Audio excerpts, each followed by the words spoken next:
baca Quran banyak-banyak. Belajar ilmu tak payah. Itu disuruh oleh syaitan. Sebab syaitan tahu ibadat yang kita lakukan itu tidak diterima oleh Allah Subhanahu Wa Taala kerana tidak berdasarkan kepada ilmu. Dan ilmu ini juga nak diambil melalui jalannya sebagaimana yang disebut oleh Imam Hafiz Abu Bakar Al-Khatib Al-Badari, la yukhazul ilmu illa min afwahil ulama. Tidaklah diambil ilmu itu kecuali daripada mulut para alim ulama, yang mana ia berantai, bersambung daripada para ulama kepada guru, kepada guru, kepada guru bersanad sampailah kepada baginda Nabi SAW.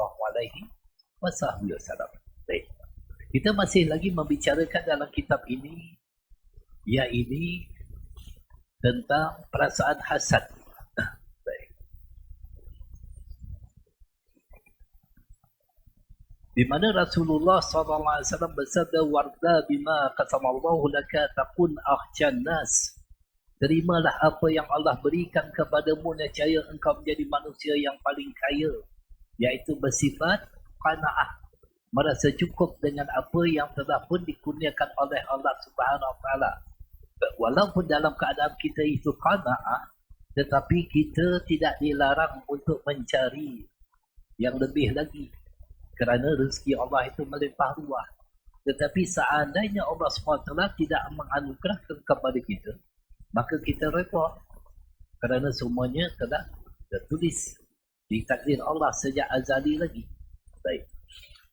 Satu kisah orang yang dijamin masuk syurga. Baik. Sayyidina Anas bin Malik radhiyallahu ta'ala berkata, ketika kami sedang duduk bersama Rasulullah SAW, Sayyidina Anas bin Malik ini merupakan khadam maulana kepada baginda Nabi SAW. Tiba-tiba baginda berkata, sekejap lagi, kata Rasulullah, akan muncul seorang lelaki penduduk syurga.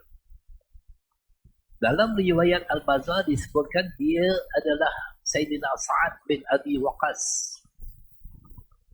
Tidak lama kemudian muncul seorang lelaki Ansar, janggutnya terlihat basah disebabkan oleh wuduk.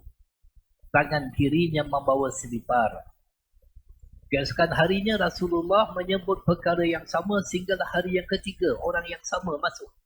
Nanti kata Rasulullah, ahli syurga yang akan masuk ke dalam masjid ini.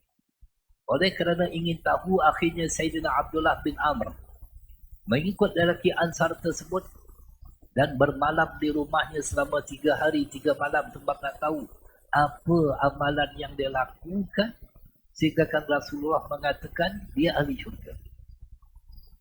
Jadi dia sebenarnya ingin tahu apakah amalan yang dilakukan sehingga Rasulullah memberikan jaminan syurga kepadanya. Setelah 3 hari, Sayyidina Abdullah bin Amr tidak mendapati apa-apa pun amalan istimewa yang dilakukannya. Tahajud tak bangun, Quran pun tak baca. Tapi ahli syurga. Dengan perasaan kehairanan bercampur ingin tahu, dia memberanikan diri bertanya kepadanya, aku sudah memerhatikan amalanmu kerana aku ingin mengikutnya, tetapi bagiku tidak ada yang istimewa daripadamu. Jadi dia berkata, sembahyang tahajud pun tak, baca Quran pun tak, biasa je. Dan dia merasakan aku lebih lagi amalan daripada orang ini. Tetapi dia telah dijamin syurga oleh baginda Nabi SAW. Lalu dia menjawab, aku hanya orang biasa seperti yang kau lihat. Akan tetapi aku tidak pernah merasa iri hati dengki terhadap siapa pun atas kebaikan yang Allah berikan padanya, iaitu hati yang bersih yang tidak ada sifat dengki. Dalam satu riwayat lagi dikatakan lelaki itu yang dikatakan Sayyidina Sa'ad bin Abi Waqqas ini sebelum tidur memaafkan kesalahan orang lain walaupun orang itu berlaku zalim terhadap diri. Itu di antara ciri-ciri yang disebut oleh baginda Nabi SAW, kerana dengan akhlak budi pekerti yang dia ada. Imam Junaid Al-Baghdadi menyebutkan arba'un tarfa'un abdu ila darajati wa in qalla amaluhu wa ilmuhu irhumu wa tada'u wa sakhahu wa husnul khuluqi wa huwa kamalul iman 4 hal yang membuat hamba Allah itu naik ke darajat yang paling tinggi. Meskipun amalannya dan ilmunya sedikit. Amalan tak banyak, ilmu pun tak banyak. Iaitu yang pertama, sabar, rendah hati, dermawan, dan budi pekerti yang baik. Kerana budi pekerti yang baik adalah kesempurnaan iman, iaitu akhlak yang baik. Kerana baginda Nabi diutuskan untuk menyempurnakan akhlak baik. Faedah amalan supaya hati menjadi baik. Hati inilah yang penting, yang menjadi telekat daripada Allah Subhanahu wa taala. Sebagaimana yang disebut di dalam hadis, innallaha la yanzuru ila suwarikum wa la ila a'malikum walakin yanzuru ila qulubikum wa niyatikum. Allah SWT tidak memandang kepada rupa tubuhmu, bukan kepada amalanmu, tetapi ia memandang kepada hati dan niat kamu. Niat itu penting. Niat dalam melakukan amal agar tidak ada rasa riya, tidak ada rasa takbur, tidak merasakan diri lebih baik daripada orang lain. Itu di antaranya. Dan orang yang tahu kemampuan dirinya itu akan mendapat rahmat di sisi Allah. Sebagaimana Khalifah Umar Abdul Aziz rahimahullah ta'ala menyebutkan, rahimallahu mra'al arafa qarafa nafsah. Allah merahmati seseorang yang mengetahui kemampuan dirinya, sekadar mana mampunya dirinya itu dan sebagainya. Baik. Maka amalan supaya menjadi baik, bacalah yang pertama di dalam kitab ini, yang sebagaimana yang diambil daripada Amal Al-Yawm wal Al-Lailah oleh Habib Hasan Al-Syatiri. Bacalah 3 kali surah Al-Asr, wal Asr, innal insana lafi khusr, illal ladzina amanu wa 'amilus solihati wa tawasaw bil haqqi wa tawasaw bis sabr. Baca 3 kali. Kemudian 3 kali surah Al-Quraisy, qul ya ayyuhal kafirun. Minta maaf, liila fi Quraisy, ila fihim rihlata syita'i was-sayf, 3 kali. Dan 3 kali surah Al-Falaq. Kita bila dengar amalan ini nampak mudah, tapi nak beramal payah, kecuali kalau kita istiqamah dalam melakukannya. Imam Al-Habib Alamah Abdul Rahman bin Muhammad Al-Masyhur berkata bahawa sahib al-waqt, iaitu seorang wali kutub pada zamannya, telah mengijazahkannya di Makkah untuk membaca surah Insyirah, surah Asyar, iaitu sebanyak 7 kali. Bismillahirrahmanirrahim. Alam nashrah laka sadrak wa wada'na anka wizrak alladhi anqada zahrak wa rafa'na laka dhikrak fa inna ma'al usri yusran inna ma'al usri yusra fa idza faraqta fansab wa ila rabbika farghab. Iaitu baca 7 kali atau sekali selepas solat subuh dengan meletakkan tangan kanan di atas dada, kemudian membaca 7 kali Rabbi shrah li sadri wa yassir li, ya Allah lapangkanlah dadaku dan mudahkanlah urusanku. Kerana surah Al-Insyirah ini di mana Allah SWT telah memberikan kepada baginda Nabi SAW, iaitu kelapangan dada. Nabi tak macam Nabi Musa alaihissalam. Nabi Musa alaihissalam minta kepada Allah Subhanahu wa taala melalui Rabbi shrah li sadri wa yassir li amri wahlul 'uqdatam min lisani yafqahu qawli. Adapun baginda Nabi SAW dianugerahkan kepada Allah surah Al-Insyirah, alam nashrah laka sadrak, iaitu Allah yang melapangkan dada baginda Nabi sallallahu alaihi wasallam. Itu anugerah Allah kepada baginda Nabi sallallahu alaihi wasallam. Maka kalau kita tidak boleh membaca sebanyak 7 kali dan meletakkan tangan di dada, cukup untuk kita membaca sekali dan meletak di dada. Ini pernah saya ajarkan kepada jemaah saya dulu di surau Al-Falaq, Taman Cempaka Ampang. setiap subuh membaca satu kali dan meletakkan di dada. Alam nashrah laka sadraka. Bukankah kami yang telah melapangkan bagimu dadamu, wahai Nabi Muhammad, serta mengisinya dengan iman dan hidayah petunjuk.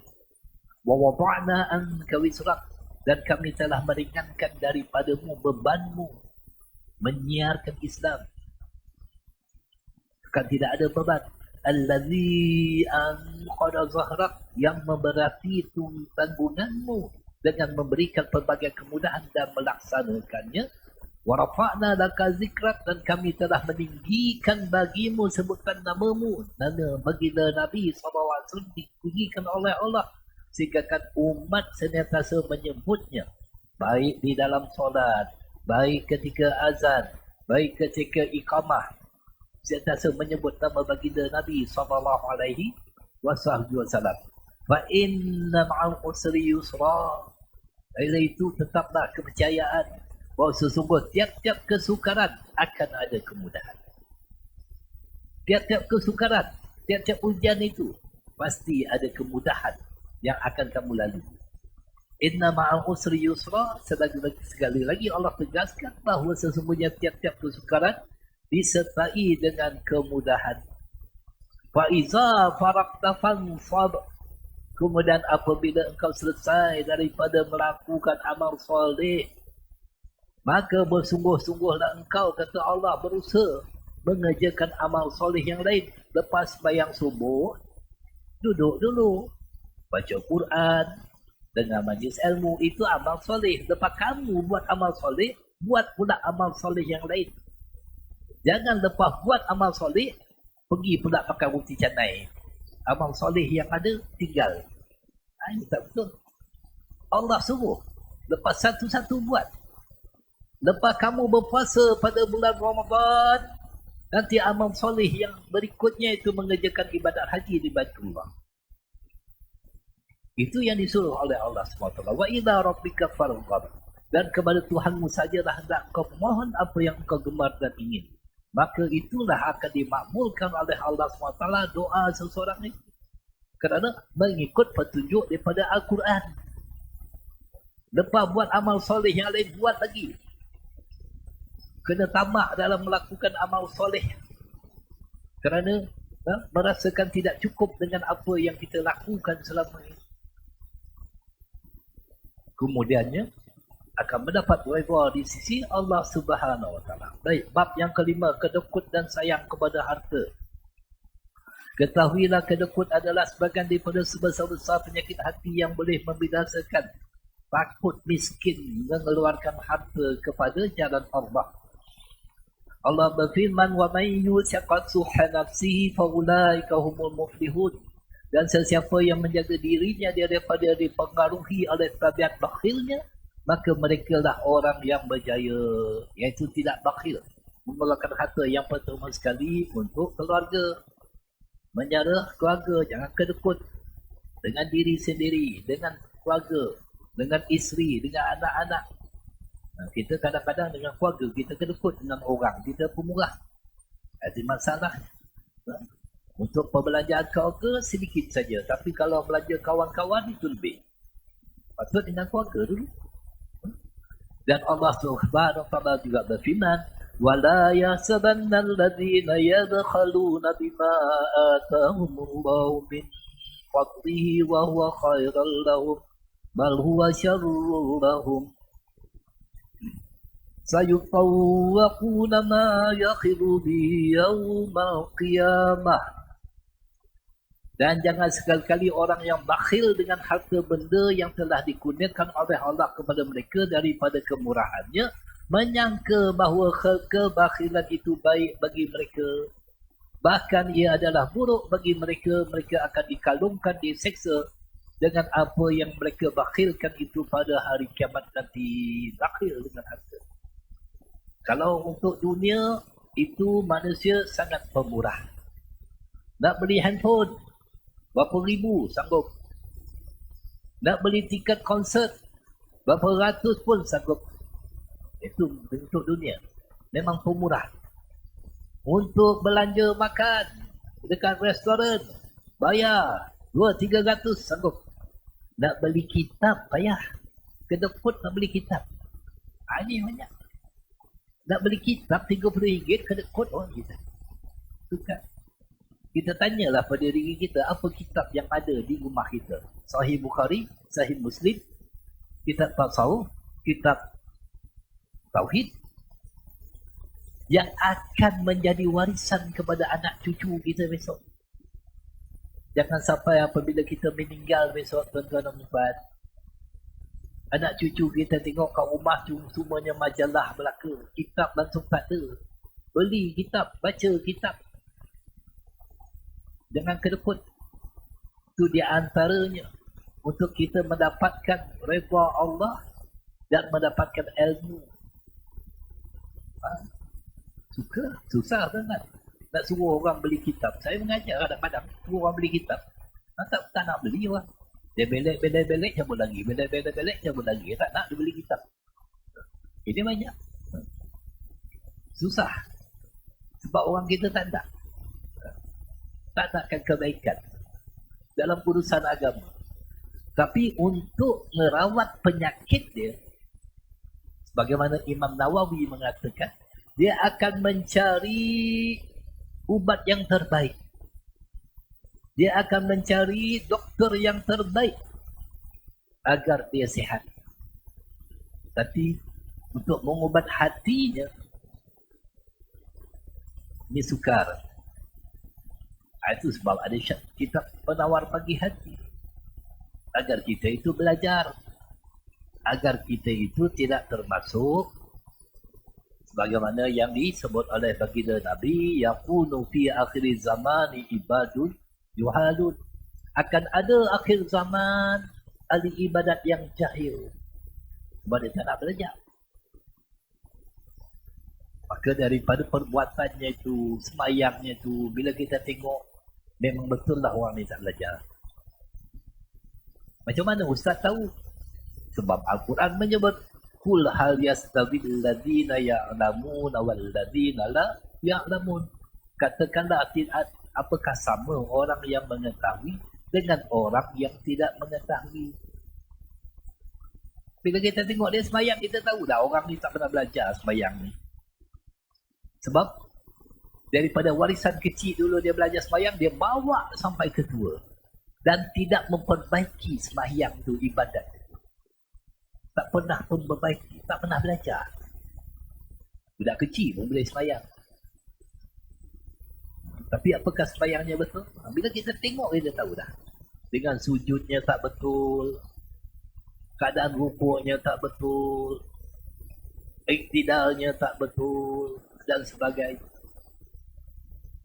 Apakah tidak merasa rugi ketika kita melakukan itu sebagaimana yang disebut oleh baginda Nabi SAW dalam satu hadis, inna rajula yusalli sittina sanatan ma taqbalu lahu salah ba'allahu yutimmu ruku' wa la yutimmu sujud wa yutimmu sujud wa la yutimmu ruku'. Sesungguhnya kata Nabi, ada seseorang yang solat selama 60 tahun namun tidak diterima oleh Allah amalan solatnya selama itu walau satu solat pun. Boleh jadi kata Nabi dia sempurnakan rukuknya tetapi sujudnya kurang sempurna. Demikian pula sebaliknya. Itu sebab kena belajar. Jangan pandang remeh bab sembahyang ni. Sebab ada sahabat baginda Nabi SAW masuk ke dalam masjid, Nabi perhati dia sembahyang. Lepas dia sembahyang, dia bertemu dengan Rasulullah mengucapkan salam.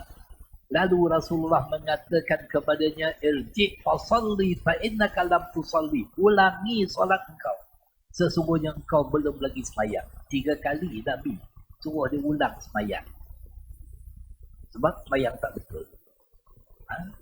Itu sebab jangan meremehkan majlis ilmu. Jangan kita rasa kita dah sembahyang, dah betul dah. Kena perbaiki ibadat kita. Malah Allah Subhanahu Wa Taala menyebutkan pengganti yang menyia-nyiakan ibadat solat. فخلف من بعدهم خلف أضاعوا الصلاة واتبعوا الشهوات فسوف يلقون غيا. Maka datanglah sesudah mereka pengganti yang buruk yang menyia-nyiakan solat dan memperturutkan hawa nafsunya, maka mereka kelak akan menemui kesesatan. Dia sembahyang ikut nafsu dia, tidak mengikut ilmu. Rugilah, sangat rugi dan sebagainya. Itu penting. Sebab beli kitab tentang sembahyang, umpama kita punya Fathul Musalli, kitab Fathul Mu'in, bertalaki, belajar, dia ambil manfaat daripada apa yang ditinggalkan oleh para ulama pada hari ini, dan mengikut jalan yang betul dalam akidah kita dan sebagainya. Dalam beberapa ayat lain Allah SWT mencela sifat kedukut ini, antaranya Allah SWT berfirman wa amma man bakhila wastaqna wa kadzdzaba bil husna fasanuyassiruhu lil usra wa ma yukhni anhu maluhu idza taradda. Dan orang yang bakhil dan merasa cukup dengan kekayaan dan kemewahannya serta dia mendustakan perkara yang baik, maka sesungguhnya kami akan memberikan kemudahan untuk mendapatkan kesusahan dan kesengsaraan. Dan apakah pertolongan yang dapat diberikan kepadanya oleh hartanya apabila ia telah terjerumus ke dalam azab neraka. Na'udzubillah. Daripada hartanya itu menyebabkan dia tertumbat ke dalam api neraka, kerana tidak digunakan ke jalan Allah sebenar-benar. Begitu juga firman Allah Subhanahu wa taala, wala taj'al yadaka maghlulatan ila unikika wala tabassatha kulla bastif fataqa'adu maluman mahsura. Dan janganlah engkau jadikan tanganmu terbelenggu di lehermu, dan janganlah pula engkau menghulurkan dengan sehabis-habisnya. Maksud dekat sini, akibatnya akan tinggallah engkau dengan keadaan yang tercela dan menyesal apabila bersedekah, menginfakkan harta hanya sebahagian saja, bukan sampai habis. Sebab kita belum lagi sampai kepada maqam Sayyidina Abu Bakar As-Siddiq radhiyallahu anhu.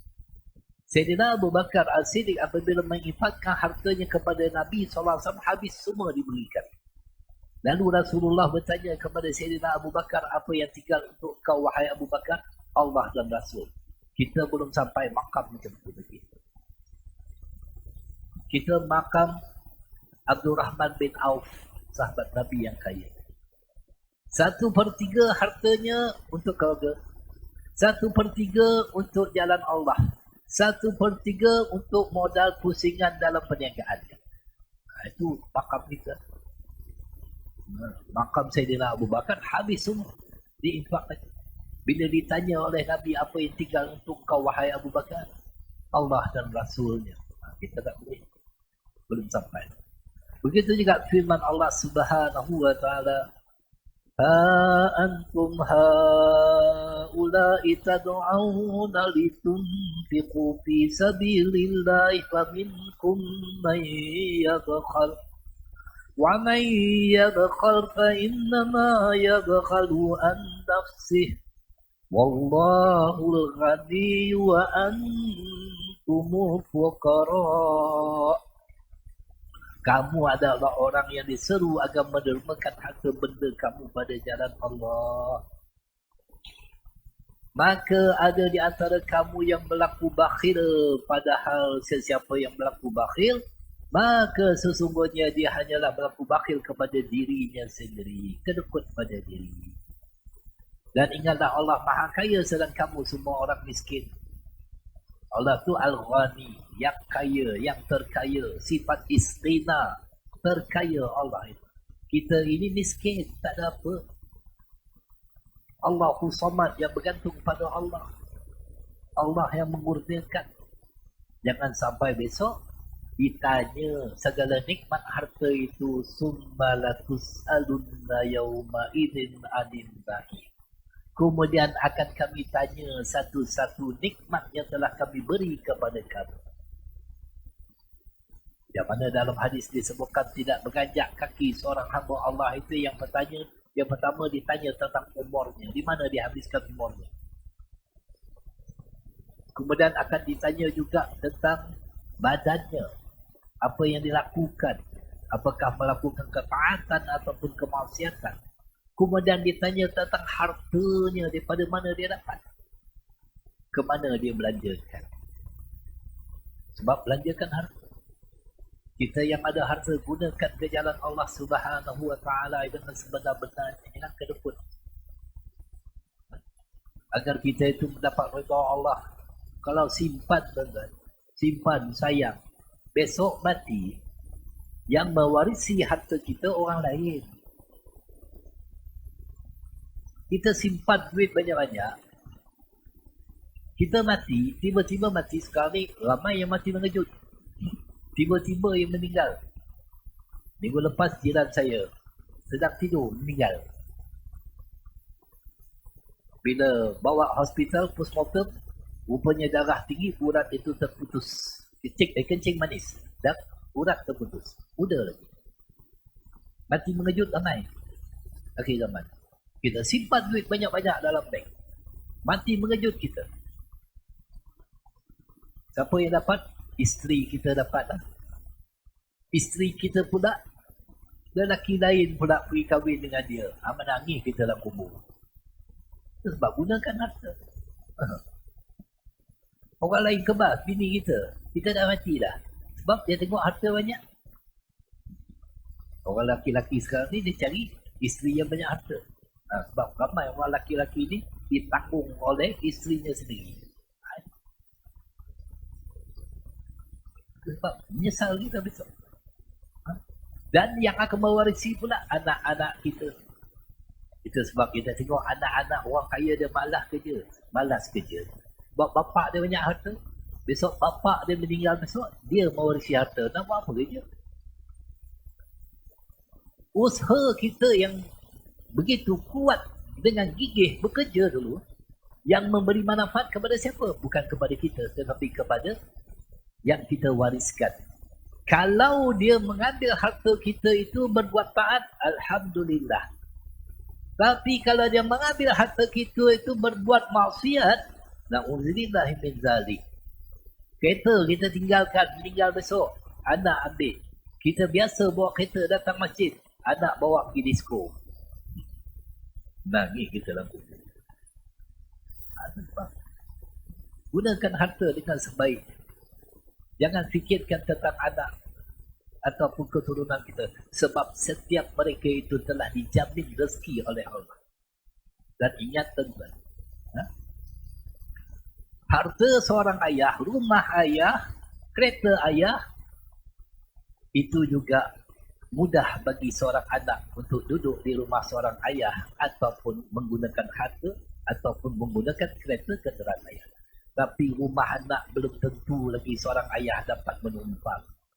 Kereta anak belum tentu lagi ayah boleh pinjam. Ingat, jangan terlalu fikirkan tentang keturunan kita. Gunakan. Yang ada isteri, pergi holiday, bawa isteri kita melancong. Bawa lah jalan isteri kita. Makan angin. Sebab kita dah tinggal berdua dah. Jangan fikirkan lain lagi. Pergi holiday. Mana? Pergi London. Banyak duit, pergi lah London. Pergi Paris ke, pergi lah. Paris lah. Honeymoon lah, dah tua-tua ni. Jangan fikir lagi. Sebab kita dua dulu dah penat dah menyara anak kita, membesarkan anak kita, menyekolahkan. Sekarang kita nak honeymoon pula. Jangan fikirkan lagi. Ini sampai tua kita fikir lagi dia. Rugi lah. Sehingga kan dia tidak ada masa untuk memikirkan tentang kehidupannya, sebab kita yang memikirkannya. Gunakan dengan pasangan hidup kita dan sebagainya. Itu sebab harta jangan sayang. Ada duit, kita mampu beli kereta mewah, pakai kereta mewah. Jangan kedeput pada diri sendiri. Mampu beli rumah besar, beli rumah besar. Sebab kita ada duit. Jangan ada duit pergi duduk setinggan pula. Duit banyak tapi pergi duduk setinggan. Pakai kapcai. Duit banyak, jangan. Mati besok rugi kita tuan. Jangan kedekut pada diri kita sendiri. Pakai mahal-mahal. Habib Ali Zainal Abidin itu, iaitu Sayyidina Ali Zainal Abidin, iaitu cucu kepada baginda Nabi SAW. Dia punya gamis ni harga dia 1,000 dinar pakai. Mahal tuan, 1,000 dinar. Cincinnya pun berapa ribu dinar dia pakai. Yang mahal-mahal. Sebab apa? Wa amma bi ni'mati rabbika fahdis. Ada nikmat daripada Allah itu hendaklah engkau zahirkan, hendaklah engkau sebut-sebut. Gunakan nikmat daripada Allah. Gunakan. Itu bukan pada orang itu riak. Bila kita tengok dia pakai kereta mewah, rumah besar, bukan riak. Iaitu orang itu tahu memanfaatkan apa yang telah Allah kurniakan kepada dia. Itu baru betul. Dan itulah tanda zuhud. Zuhud ini bukan pakai buruk-buruk dah. Serban pun kuning, jubah kuning, makan tak cukup. Itu bukan zuhud. Zuhud ini di hati. Sehingga kan seseorang itu menggunakan kekayaan yang Allah anugerahkan pada dia dengan sebenar-benarnya. Ada duit, pergilah haji. Package yang mahal. Jangan pergi muasasah. Muasasah tu bagilah kepada B40. B40 pergi muasasah. Kita ada duit, ambillah package mahal-mahal 70,000, 80,000. Biar selesa sikit buat haji. Itu jangan kedekut nanti. Itu baru betul jalannya tuan-tuan. Jadi mati Allah SWT. Jadi cukup sekadar itu. Mudah-mudahan dengan sedikit perkongsian daripada saya ini akan memberi manfaat juga pada diri saya sendiri. Dan mudah-mudahan kita juga mengambil manfaat daripada apa yang disabdakan oleh Rasulullah SAW. Bagaimana Sayyidina Abdullah bin Umar mengatakan, Ayakum wasuh fa innama halaka man kana qablakum bisuh. Di mana Rasulullah berkhutbah dan berpesan, jauhkanlah diri kamu daripada kedekut. Sesungguhnya umat sebelum kamu binasa disebabkan kedekut. Jangan kedekut. Terutama pada diri kita, pada keluarga kita, pada kaum kerabat kita. Jangan kita kedekut. Mudah-mudahan kita dikurniakan oleh Allah SWT sifat murah dalam hati kita untuk menggunakan segala apa yang Allah kurniakan ke jalan Allah dan mendapat redha di sisi Allah Subhanahu wa taala. Hadza wa billahi taufiq. Assalamualaikum warahmatullahi wabarakatuh.